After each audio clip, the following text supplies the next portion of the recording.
The moment you stop chasing her, something terrifyingly beautiful happens. It's like the universe itself pauses, then rearranges its pieces. The texts stop, the desperate calls vanish. The pathetic urge to stalk her stories dies down. And for the first time since she walked away, she feels something she didn't expect. Not guilt, not regret, something worse. Your absence. Today, I'm going to tell you what really happens in her mind when you go silent. Why no contact isn't a dating tactic, it's psychological warfare. And why the 2 golden rules I'm about to reveal will either save your dignity or destroy what's left of it. But first, let's be brutally honest. You're probably doing exactly what every broken man does. You're checking her Instagram story. You're zooming in on her photos, looking for clues. You're analyzing every caption like a detective of your own misery. You're watching her online at 2 a.m., trying to decode who she's talking to. Every check gives you 1 second of relief, then hours of agony. That's not love. That's addiction. You're a junkie, and she's your drug. Until you understand this, you will never be free. Here are the 2 golden rules every man must live by after heartbreak. Rule number 1, never monitor your ex. Rule number 2, never hold on to hope. Break either of them, and you don't just lose her, you lose your self-respect. These aren't helpful suggestions. They're laws. Break them, and gravity will pull you straight down into obsession and despair. Let's expose the truth behind your obsession. You're not checking because you care. You're checking because you're terrified of losing control. You think if you know where she is, who she's with, what she's doing, you're still connected. You're not. You're a ghost haunting a life that's already moved on. Every time you peek at her profile, you reopen the wound that's trying to heal. You see her smiling and convince yourself she's happier without you. You see her sad and fantasize that she misses you. Both are lies. You're reading shadows and calling them truth. I once counseled a man who checked his ex's page 47 times a day. 47. He memorized her followers, tracked her locations, and built stories in his head that never happened. When he finally blocked her, he said it felt like waking up from a fever dream. That's how deep the addiction goes. You see, every time you check, your nervous system lights up like an alarm. Your brain stays in fight or flight mode. You never heal because you never stop bleeding. You keep tearing the scab open, searching for something that doesn't exist anymore. And then there's hope, the silent killer. Hope keeps you waiting by the phone. Hope makes you believe she'll come to her senses. Hope is the most dangerous drug of all. It's not love keeping you alive. It's fear of letting go. Men who truly move on don't manage hope. They execute it. They bury it. They grieve as if she's dead. They rebuild their lives like she never existed. And that total surrender, the acceptance that she's gone forever, is what sometimes ironically brings her back. But by then, they don't need her anymore. Here's a painful truth most men never face. You don't want her back because you love her. You want her back because your ego can't handle rejection. You can't stand being the one who wasn't chosen. That's not love.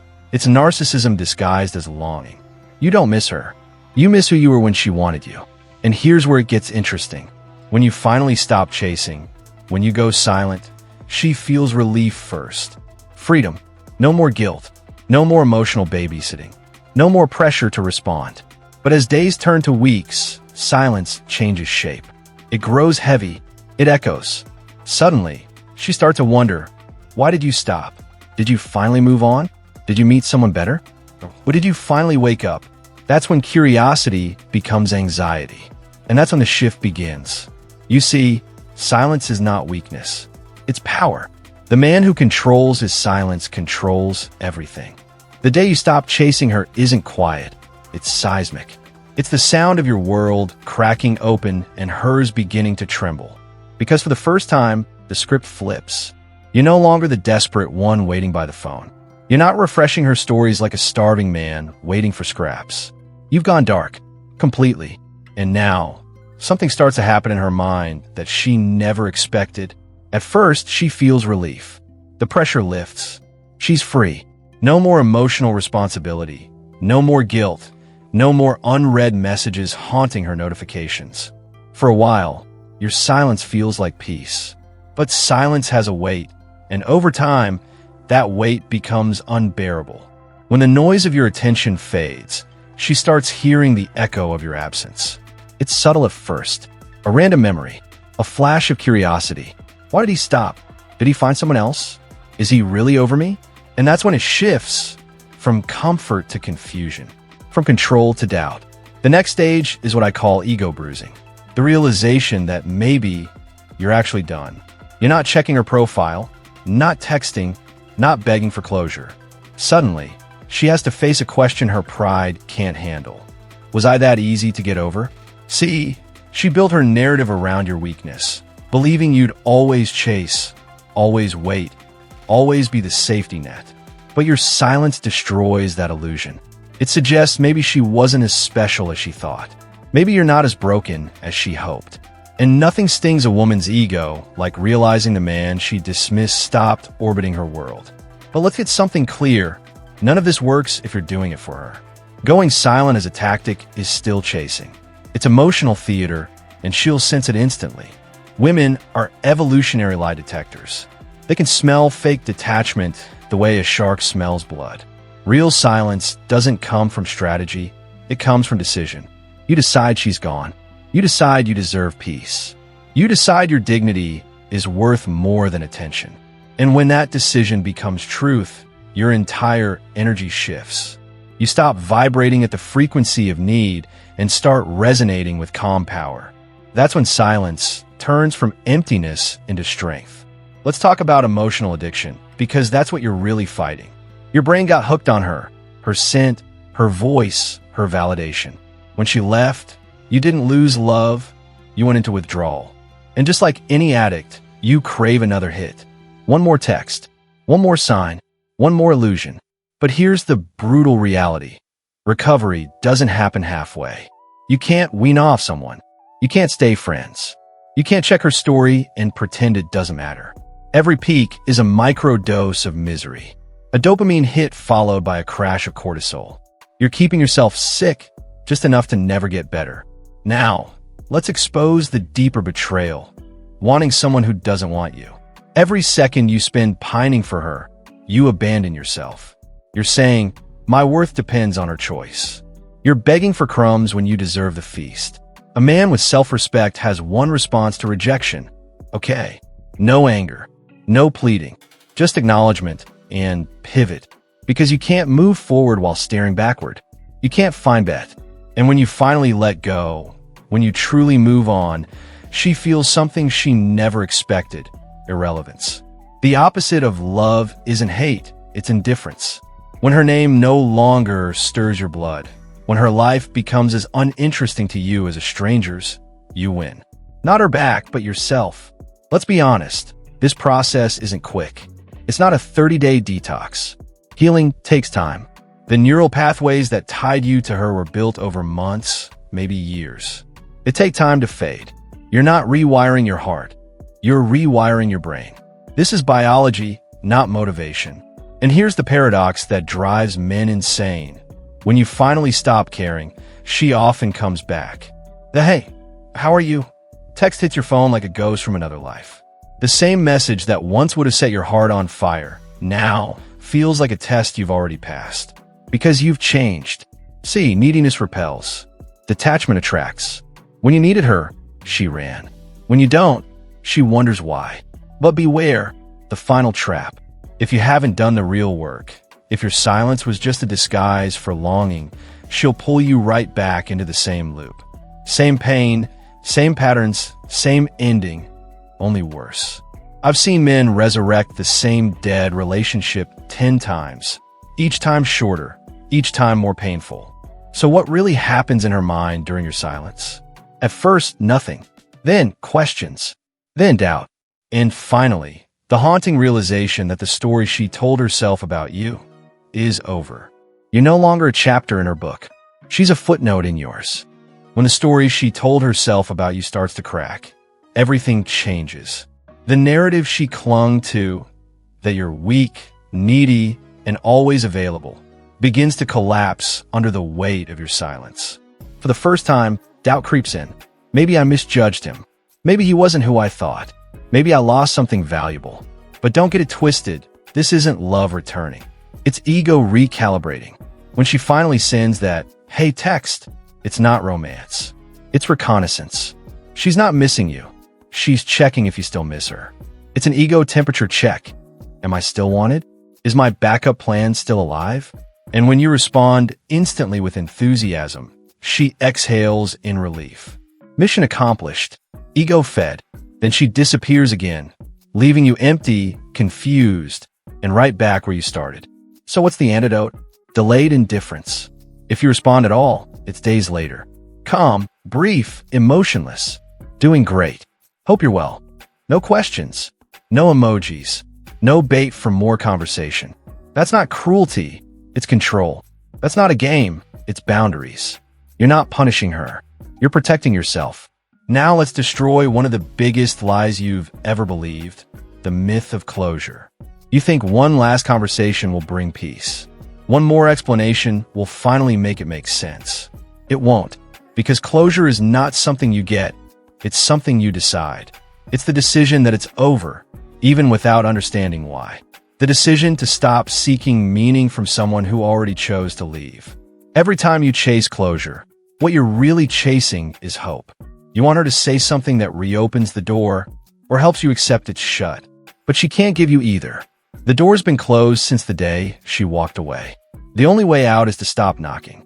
And here's what all that monitoring and hoping actually cost you. Opportunity. While you're watching her stories, someone amazing might be waiting for your attention. While you're decoding her tweets, life is happening without you. While you're hoping for resurrection, you're missing reality. You're chasing a ghost while ignoring the living. But the deeper cost isn't external, it's internal. Every day you want someone who doesn't want you. You erode your identity. You tell yourself you're not enough. You start needing validation to exist. And that psychological damage lasts long after she's gone. You're not just mourning her, you're slowly abandoning yourself. And here's the brutal truth most men never accept. She's probably not thinking about you nearly as much as you think about her. While you're building fantasies about her missing you, she's living her life. While you're checking her status, she's on a date. While you're preserving her memory, she's creating new ones. That's not cruelty, it's biology. Women rarely leave suddenly. They leave emotionally first, then physically later. She processed the breakup while she was still in the relationship. So when she finally walked out, she was already done. You're grieving a fresh death. She's visiting an old grave. That's why she looks fine while you feel wrecked. The timelines aren't the same. So what does real moving on look like? It's not posting thirst traps or pretending you're over her. It's not forcing yourself to date someone new. Real moving on is quiet. It's deleting her number, blocking her profile, throwing away the keepsakes, reclaiming the space she once occupied. It's building new routines that don't revolve around her ghost. It's not about becoming someone she'd want back. It's about becoming someone who wouldn't take her back. Because true growth doesn't come from spite. It comes from self-respect. You'll know you've truly healed when you see her again. Maybe it's random, a coffee shop, a street corner, a mutual friend's event. Your body will react, heart racing, hands sweating. That's not weakness. That's biology. But what you do next decides everything. Do you walk over, desperate for reconnection? Or do you nod politely and keep walking? Your feet will tell the truth your words can't. And here's another hard truth you must accept. She might never miss you. She might never reach out. She might never regret leaving. That has to be okay. Your healing cannot depend on her pain. Your worth cannot depend on her remorse. Sometimes, yes, months later, when the thrill of freedom fades, when loneliness creeps in, when a new guy isn't what she imagined, she'll start to feel the loss. But by then, if you've done the work, her regret won't matter. Because you're not waiting for her to suffer. You're too busy living. The men who win this game are the ones who stop playing it. They stop trying to get her back and start trying to get themselves back. They stop asking, what is she feeling? And start asking, who am I becoming? And that, right there, is the final transformation. You stop chasing her and start becoming him. The journey of a man who truly lets go. The descent. You go through withdrawal, depression, anxiety, physical pain, insomnia, loss of appetite. You feel broken, but that's your body and mind detoxing from emotional dependence. The shift. Slowly, something changes. You start remembering who you were before you lost yourself in her. You become centered, stable, indifferent, not pretending, but genuinely detached. The transformation. That indifference makes you magnetic, not just to her, but to the world. A man who doesn't chase, who doesn't need validation, who can walk away. That man radiates freedom. Ironically, when you reach that point, you no longer want her back. The version of you who needed her no longer exists. The psychology behind silence. Mystery creates attraction. When you stop chasing, you disrupt her story. She becomes curious again, but not out of love, out of ego. Her renewed interest isn't genuine affection. It's an emotional disturbance. The dangers. Don't fall into the comparison trap. She didn't choose someone better, just different. It's not quality she's chasing, it's novelty. Don't check her social media. Don't wait for closure. Closure is self-given, not granted. The healing. Silence is not punishment, it's medicine. It's the space where you hear yourself again, where you rebuild your dignity and peace. In that silence, you rediscover the truth. You never needed her to be complete, you just forgot for a while. The final truth. What she feels doesn't matter. What matters is that you choose dignity over desperation, growth over grief, yourself over the fantasy of who SH. Some men will relapse, but the gentlemen, the path forward is simple, but it's not easy. No monitoring, no hope, no contact, no exceptions. You'll suffer. The withdrawal will break you open. Your mind will whisper 1,000 excuses. Just one check, just one text, just one look. Lies. Every one of them. It's not love speaking. It's addiction. And every time you feed it, you betray the man you're supposed to become. Because on the other side of this pain is someone you'll respect. A man who doesn't chase what runs. Who doesn't beg for attention. Who doesn't trade dignity for crumbs. A man who knows his worth is not up for negotiation.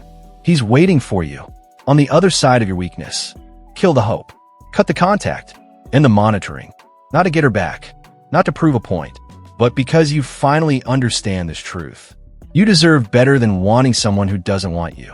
What she feels when you go silent. That's her story.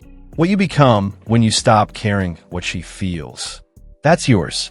And that story is the only one worth writing now. So I'll ask you, how long have you been watching her page? How long have you been waiting for a sign? How long will you keep betraying your own peace? Because the silence starts now, or the suffering continues forever. Your choice.